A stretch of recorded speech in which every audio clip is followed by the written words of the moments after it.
তোমাদের সকলকে আরও একবার এমপি ইজি টু লার্নের পক্ষ থেকে স্বাগত।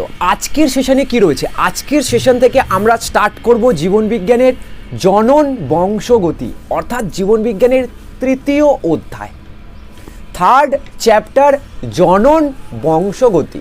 ক্লিয়ার? দেখো, এই অধ্যায়ের প্রথমে আমি অ্যানিমেশনের সাহায্যে তোমাদের পুরো অধ্যায়টাকে ক্লিয়ার করতে গেলে আমার 1 থেকে 2 দিন সময় লাগবে, কারণ অ্যানিমেশন করে এডিট করো, অনেক কিছু বিষয় থাকে, তাই এডিট করে সময় নষ্ট করছি না। আমি তোমাদের একদম সামনে থেকে বুঝিয়ে দিচ্ছি এই অধ্যায়ের টপিকগুলো কি কি, কোন কোন বিষয়ের ওপর ফোকাস করতে হবে এবং কোনগুলো আমাদের জন্য ইম্পর্টেন্ট। ক্লিয়ার? কোনগুলো এবারের পরীক্ষায় আসবে এই অধ্যায় থেকে, সেই অংশটু আমাদের কি করতে হবে? ফোকাস করতে হবে, মানে সেই অংশটার উপরে আমাদের একটু বেশি করে ফোকাস করতে হবে। এখন স্যার টপিকটা একটু ডিসকাস করে দিন। দেখো, প্রথমেই কি রয়েছে? বংশগতি। তাহলে আমাদেরকে জানতে হবে বংশগতি কাকে বলে এবং এই বংশগতি সম্পর্কে কে প্রথম আমাদের ধারণা দিল। আমরা সকলেই জানি মেন্ডেল। তাহলে বংশগতিবিদ্যার জনক কাকে বলা হয়? মেন্ডেলকে। এই মেন্ডেল কে ছিলেন? একজন ধর্মযাজক ছিলেন। কোথাকার? অস্ট্রিয়ার, নট অস্ট্রেলিয়া, ইটস অস্ট্রিয়া। কি বললাম? অস্ট্রিয়ার একজন ধর্মযাজক ছিলেন জোহান মেন্ডেল। ক্লিয়ার ব্যাপারটা? এখন তাহলে মেন্ডেলকে কি বলা হয়? বংশগতিবিদ্যার জনক। এখন স্যার বংশগতি কাকে বলে? ভালো করে বিষয়টা বুঝবে।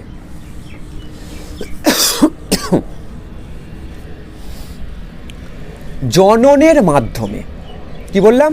জননের মাধ্যমে এক প্রজন্ম থেকে পরের প্রজন্মে কোনো জীবের চারিত্রিক বৈশিষ্ট্য অনুক্রমিকভাবে সঞ্চারণকে বংশগতি বলে। মানে কি?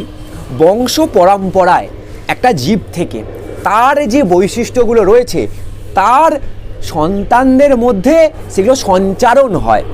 তাই দেখবে অনেক সময় দেখা গেছে যে পিতা মাতার অনেক গুণ তার সন্তানের মধ্যে রয়েছে, এবং শুধুমাত্র পিতা মাতা নয়, তাদের বিভিন্ন পূর্বপুরুষের দাদু, ঠাকুমা, কাকা, কাকিমা, মামা, মামি, এই সমস্ত যে আত্মীয় স্বজনদের কিছু না কিছু গুণ কি হয়?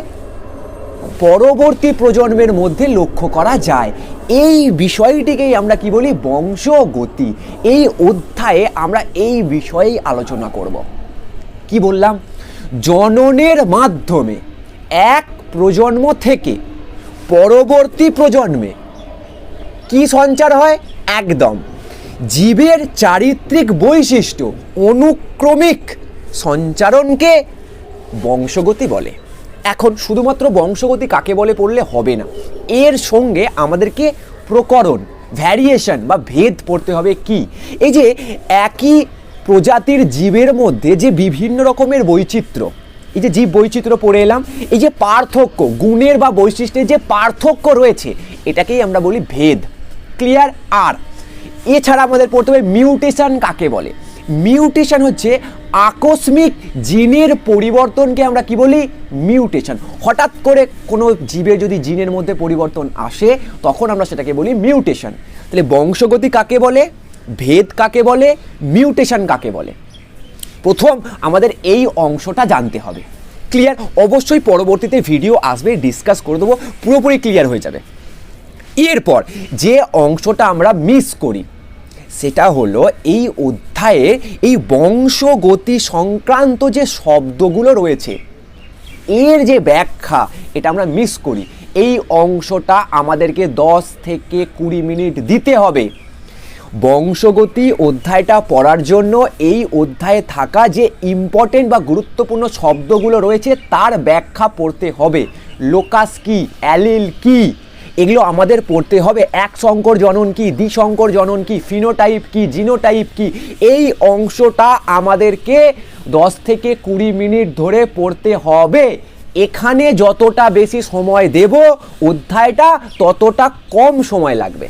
ক্লিয়ার করতে পারলাম? তাহলে প্রথমে বংশগতি কাকে বলে, ভেদ কাকে বলে, মিউটেশন কাকে বলে, তারপর আমরা বিভিন্ন শব্দগুলোর ব্যাখ্যা পড়ব। নেক্সট করব কি? মটর গাছের উপর মেন্ডেলের কাজ। এই অংশতে আমরা কি কি পড়ব? দেখো, মেন্ডেলের কাজ মানে কি? মেন্ডেল 7টা বিপরীত বৈশিষ্ট্যের মটর গাছ নির্বাচন করেছিলেন এবং তার উপর বিভিন্ন পরীক্ষা নিরীক্ষা করেছিলেন এবং তিনি সফল হয়েছিলেন। কেন সফল হয়েছিলেন এটা আমাদেরকে দেখে নিতে হবে, হয়তো পরীক্ষায় আসবে না, তবুও দেখতে হবে। এরপর আমরা করব মেন্ডেলের বিভিন্ন পরীক্ষা, এক সংকর জনন আর দ্বিসংকর জনন। এবারের জন্য এক সংকর জনন ইম্পর্টেন্ট, কিন্তু আমার পার্সোনালি মনে হচ্ছে এবারের পরীক্ষায় তোমাদের না তো মটর গাছ আর না তো গিনিপিগ থেকে কোনো প্রশ্ন আসবে। যদি আসে এক সংকর থেকেই আসবে, কিন্তু আমার মনে হচ্ছে আসবে না। কি থেকে আসবে স্যার তাহলে?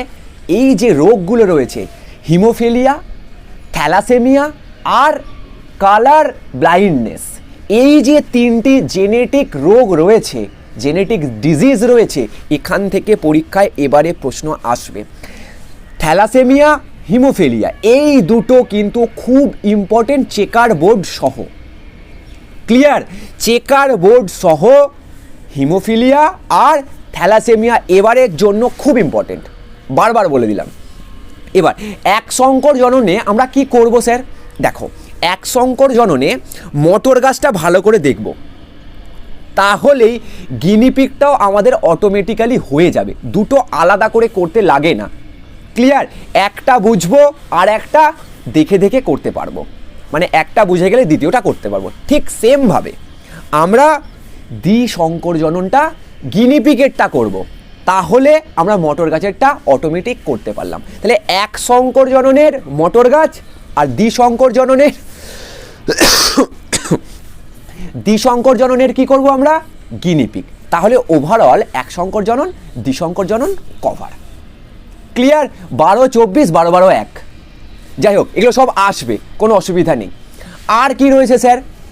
দেখো, এখানে আরেকটি বিষয় রয়েছে, যেখানে হচ্ছে এই মেন্ডেলের সূত্র দুটি রয়েছে। এই দুটি সূত্র আমাদেরকে কিন্তু মুখস্থ রাখতে হবে, এবারের পরীক্ষায় আসবে।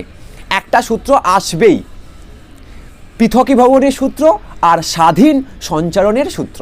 এই দুটো সূত্র কিন্তু এবারের পরীক্ষায় আসার চান্স রয়েছে। মেন্ডেলের 2টি সূত্র, বংশগতি সংক্রান্ত মেন্ডেলের 2টি সূত্র লেখো, আসতে পারে পরীক্ষায়।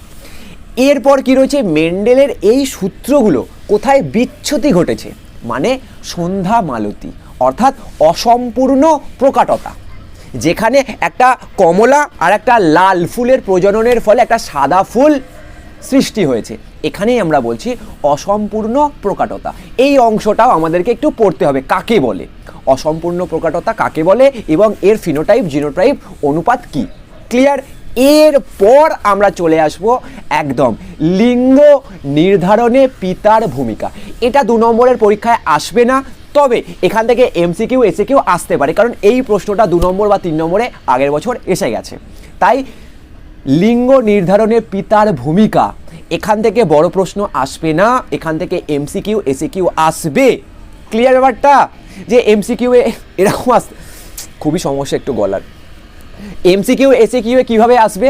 যে লিঙ্গ নির্ধারণে কার ভূমিকা বেশি, পিতার, ট্রু না ফলস, বা মাতার, ট্রু না ফলস, এই টাইপের প্রশ্ন আসবে।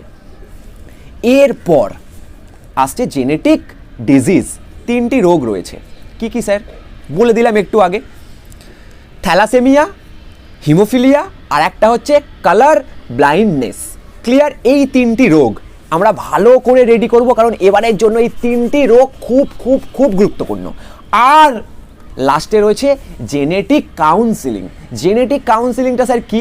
দেখো, কারোর কোনো পুরুষের যদি এই জেনেটিক রোগ থাকে এবং কোনো মহিলার যদি এই জেনেটিক রোগ থাকে, তাহলে তাদের যদি বিবাহ হয়, তাদের সন্তান এই রোগ নিয়েই জন্মাবে, তাই তাদের বিবাহ না করাই উচিত। ক্লিয়ার? তো এইভাবে বিবাহ করার আগে বা বিবাহের পর সন্তান জন্ম দেওয়ার আগে একবার জেনেটিক কাউন্সিলিং করে নেওয়া উচিত, যাতে পরবর্তী প্রজন্মের মধ্যে এই রোগগুলো না ছড়ায়। জেনেটিক রোগগুলো কিন্তু খুবই মারাত্মক, এই থ্যালাসেমিয়া, হিমোফিলিয়া, এগুলো যেন কোনো সন্তানের মধ্যে না আসে, এটা তার পিতা ও মাতার উপর ডিপেন্ড করছে। তাদের একবার জেনেটিক কাউন্সিলিং করে নেওয়া উচিত। ক্লিয়ার? তো এই টোটাল ওভারঅল অধ্যায়টা আশা করছি খুব তাড়াতাড়ি শেষ হয়ে যাবে। আর তোমাদেরকে আমি কি বলেছিলাম, টেস্ট পেপার দেখবে, আর টেস্ট পেপার থেকে বুঝে নেবে যে তুমি কোন কোন অধ্যায় থেকে কোন কোন নম্বর করবে। মানে আমি অবশ্যই তোমাদেরকে নেক্সট একটি ভিডিওতে টেস্ট পেপার বা প্রশ্নবিচিত্রার একটা পেজ থেকে কিভাবে আমি নিজের পরীক্ষার সময় প্রিপারেশন করেছিলাম অবশ্যই তোমাদেরকে শেয়ার করব, এবং আশা করছি এইভাবে তোমাদেরকে ইউটিউবে কেউ বলেনি, অন্তত ওই প্রশ্নপত্রের উপর যেভাবে আমরা কাজ করতে পারি, মানে প্রশ্নপত্র শুধু সলভ করলে হয় না, প্রশ্নপত্রে কি রয়েছে অর্থাৎ কত নম্বর প্রশ্ন কোন অধ্যায় থেকে আসছে, এই কনফিডেন্সটা আমাদেরকে থাকতে হবে যে স্যার যে এমসিকিউগুলো আছে না, 14 নম্বর এমসিকিউটা একদম 5 নম্বর অধ্যায় থেকেই আসবে। স্যার এসএকিউয়ে না, এসএকিউয়ে যে 4টে সত্য মিথ্যা আছে, এই 4টের বা 5টা রয়েছে, এর মধ্যে 3 নম্বরটা 3 নম্বর অধ্যায় থেকেই থাকবে। বা বড় প্রশ্নর ক্ষেত্রে 2 নম্বর প্রশ্নর ক্ষেত্রে তোমাকে একদম পয়েন্ট আউট করতে হবে যে এত নম্বরের প্রশ্নটা কোন অধ্যায় থেকে থাকছে। ক্লিয়ার? অবশ্যই বিষয়টা বুঝিয়ে দেবো, তোমরা সেইভাবে প্রিপারেশন করবে। আশা করছি 3টে অধ্যায় তোমার যদি জল হয়ে যায়, তোমাকে 60% কেউ আটকাতে পারবে না জীবন বিজ্ঞানে। ক্লিয়ার? আর যারা 90% পেতে চাও তারা অবশ্যই 1 আর 2-এর ওপর খুব ভালো করে ফোকাস করবে। আর যারা চাইছো যে স্যার আমি 40% পাবো, 30% পাবো, 50% পাবো, 70% পাবো, তারা একটু লাস্টের দিকে 3টে অধ্যায়কে আগে ভালো করে রেডি করো, তারপর 1-2 করো। বারবার বলছি 25, 15, 15 আর 10 স্কুল দেবে, 15, 15, 30, 10 দেবে স্কুল, 40 আর 25, 65 নম্বর আমার শুধু এই লাস্টের 3টি অধ্যায় করতে পারলেই হয়ে যাবে। ক্লিয়ার করতে পারলাম? এছাড়া 1-2 তো রয়েছে, আর 1 নম্বর অধ্যায় থেকে আমরা 5 নম্বরে একটা আঁকা করব, মানে 70 নাম্বার আমরা জাস্ট 3টি অধ্যায় কমপ্লিট করতে পারবো। আর তার মধ্যে আমাদের 2টি অধ্যায় কমপ্লিট হয়ে গেছে, আর জনন বংশগতি কিছু দিনের মধ্যে শেষ হয়ে যাবে। কি বললাম? আর জনন বংশগতি কিছু দিনের মধ্যেই শেষ হয়ে যাবে। তো চলো আবার তোমাদের সঙ্গে নেক্সট ভিডিওতে দেখা হচ্ছে।